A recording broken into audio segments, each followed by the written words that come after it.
एक मुलाकात ऐसी शख्सियतों के साथ जिन्होंने दिया है अपने जीवन को एक नया मुकाम। रूबरू कराएंगे ऐसी कुछ हस्तियों के साथ एक खास शख्सियत के साथ मुलाकात जयदेव पटेल के साथ नंबर 1 इंडिया न्यूज पर। नमस्कार व्यूअर्स, मैं जयदेव पटेल और आप देख रहे हैं नंबर 1 इंडिया न्यूज। आपका एक बार फिर स्वागत है एक खास शख्सियत के साथ मुलाकात प्रोग्राम में। आज हम बात करेंगे एनडीए बनाम इंडिया का जो गठबंधन बना है 2024 लोकसभा चुनाव को लेकर। आखिर इसमें कौन इस बार बाजी मारने जा रहा है, और इसी के साथ साथ इस पर सी वोटर का जो पहला सर्वे आया है जिसमें एनडीए को इनकी बढ़त दिखाई गई है 295 से 335 सीटों की। इसके पीछे क्या कुछ आधार सी वोटर की तरफ से रखा गया है, इन्हें तमाम पर बात करने के लिए हमारे साथ खास हमारे सी वोटर टीम के एडिटर खालिद अख्तर जी, आपका बहुत स्वागत है हमारे प्रोग्राम में। जी नमस्कार, धन्यवाद जयदेव जी। खालिद अख्तर जी, आपसे मेरा सबसे पहला सवाल है कि एनडीए बनाम इंडिया गठबंधन 2024 लोकसभा चुनाव पर कौन मार रहा है बाजी सी वोटर के अनुसार? देखिए हमारे एक तो पहले मैं बता दूं कि जो हमारा सर्वे है इसके बारे में बता दूं। इस सर्वे में जो ये डाटा है ये तकरीबन 2 लाख लोगों से बात की गई है पिछले 1 साल में। तो हमारे इस डाटा के एनालिसिस के अनुसार जो है अगर आज चुनाव होते हैं तो लोकसभा चुनाव में बीजेपी और एनडीए गठबंधन जो है वो साफ तौर पे काफी अच्छी बढ़त के साथ सरकार बनाती हुई दिख रही है। हमारे डाटा के अनुसार जो है बीजेपी और जो एनडीए का जो गठबंधन है वो आज की तारीख में 295 से 335 सीटों के बीच में लाता हुआ दिख रहा है। जबकि ये दूसरी तरफ जो है कांग्रेस या इंडिया अलायंस जो है वो 165 से 205 सीटों के आसपास लाता हुआ दिख रहा है हमारे इस डाटा के अनुसार। जी जयदेव जी, लेकिन कहीं ना कहीं खालिद अख्तर जी, सबसे बड़ा सवाल ये आता है कि ये जो सर्वे जो आया है जो सी वोटर की तरफ से किया गया है ये 2023 के चुनाव के रिजल्ट के बाद का है या पहले का है, और अगर पहले का है तो बात रिजल्ट के बाद में इसमें क्या कुछ बदलाव दिखाई दे सकता है या दिखाई देगा आने वाले समय में? देखिए मैंने आपको जो शुरू में बताया कि ये तकरीबन 2 लाख लोगों से पिछले 1 साल में बात की गई है। इसमें कुछ लोग जो है वो है जो 2023 के चुनाव के रिजल्ट के बाद नहीं, लेकिन ज्यादातर लोग जो है पिछले 1 साल के उससे बात की गई है। और देखिए अभी आप जैसे कि आपका सवाल है और भी कई सारे लोग सवाल करते हैं, जैसे इंडिया अलायंस है तो उसका अभी सीट शेयरिंग हुआ नहीं है तो उसका इम्पैक्ट क्या हमने फैक्टर इन किया है। देखिए मैं आपको बताऊं कि मोटे तौर पर जो है रिजल्ट कोई ज्यादा बदलाव वाला होने जा नहीं रहा है। इंडिया अलायंस के गठबंधन के सीट शेयरिंग होने के बाद भी कुछ एक स्टेट्स हैं जहाँ पे जो इम्पैक्ट जिनका हो सकता है वो सिचुएशन चेंज हो सकती है, वो है महाराष्ट्र एक तो है और एक है वेस्ट बंगाल और बिहार। और ये स्टेट्स हैं जहाँ पे कांग्रेस को अपनी सीट शेयरिंग करनी है दूसरी पार्टीज के साथ में, तो उसका थोड़ा बहुत इम्पैक्ट हो सकता है। अदरवाइज मोटे तौर पर जो आंकड़े हैं और जो सीट का डिवीजन जो हमने दिखाया है रिजल्ट वो लगभग यही रहने वाला है हमारी स्टडी के हिसाब से। जी खालिद अख्तर जी, आपके सर्वे के अनुसार इसमें कौन कौन से मुद्दे हावी रहे जो जनता ने आप लोगों को कहीं न कहीं नोट डाउन किए होंगे, आप लोगों ने इन सारी चीजों को एनालाइज करते हो? देखिए जब हम बात करते हैं जनता से उनके मुद्दों की तो अक्सर जो है मुद्दे लोग अपना वही बताते हैं जो उनकी रोजमर्रा की जिंदगी के होते हैं, जैसे कि महंगाई है, बेरोजगारी है।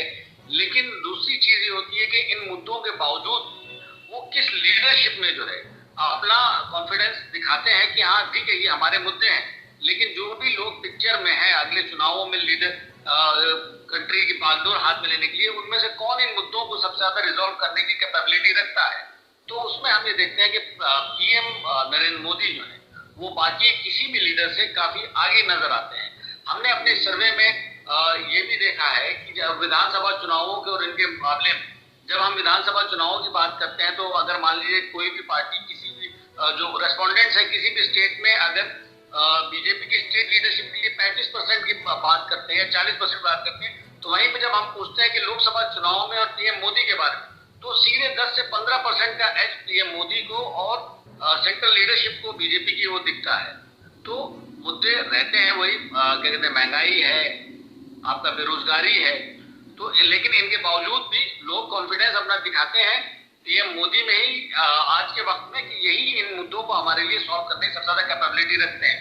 और दूसरी बात अभी तो देखिए चुनाव है, अभी शुरू नहीं हुए हैं, चुनाव का माहौल अब भी बना नहीं है, लेकिन एक और मुद्दा जो हमें लग रहा है काफी अहम रोल प्ले कर सकता है पब्लिक मूड बनाने में, खासतौर से नॉर्थ इंडिया में, वो राम टेम्पल का है, जो 22 जनवरी को उसकी प्राण प्रतिष्ठा होने वाली है।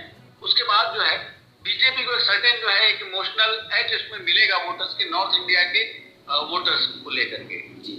खालिद अख्तर जी, सबसे बड़ा सवाल यहाँ पर एक ये भी आता है कहीं ना कहीं कि चेहरे की लड़ाई कितनी अहमियत रखती है 2024 लोकसभा चुनाव के लिहाज से, क्योंकि एनडीए के पास में प्रधानमंत्री नरेंद्र मोदी के रूप में चेहरा जरूर है, लेकिन वही एनडीए गठबंधन जो है उसके अंदर कोई चेहरा अभी तक फाइनलाइज नहीं हुआ है, और चेहरे की लड़ाई ऐसे में क्या कुछ मायने रखती है या नहीं रखती है?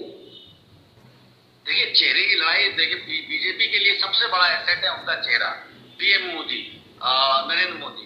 अगर आप देखें नरेंद्र मोदी की पॉपुलैरिटी की ही वजह है कि बीजेपी इतना अच्छे स्ट्राइक रेट से जो है वो बार बार इलेक्शन जीत रही है, और असेंबली के इलेक्शंस में भी पीएम मोदी के ही चेहरे पे ज्यादा चुनाव लड़ते हैं।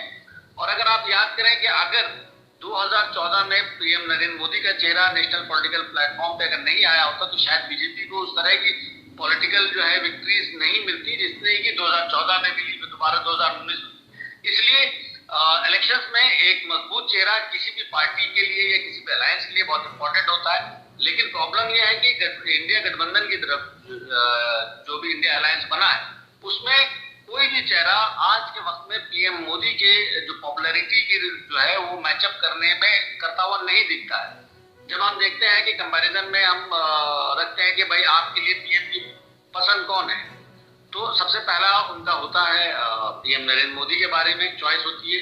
सेकंड नंबर पे मैं आपको बता दूं इंटरेस्टिंग चीज कि इन सारे नेताओं में इंक्लूडिंग ममता बनर्जी, नीतीश कुमार, मल्लिकार्जुन खड़गे, राहुल गांधी ही इनमें सबसे आगे दिखते हैं।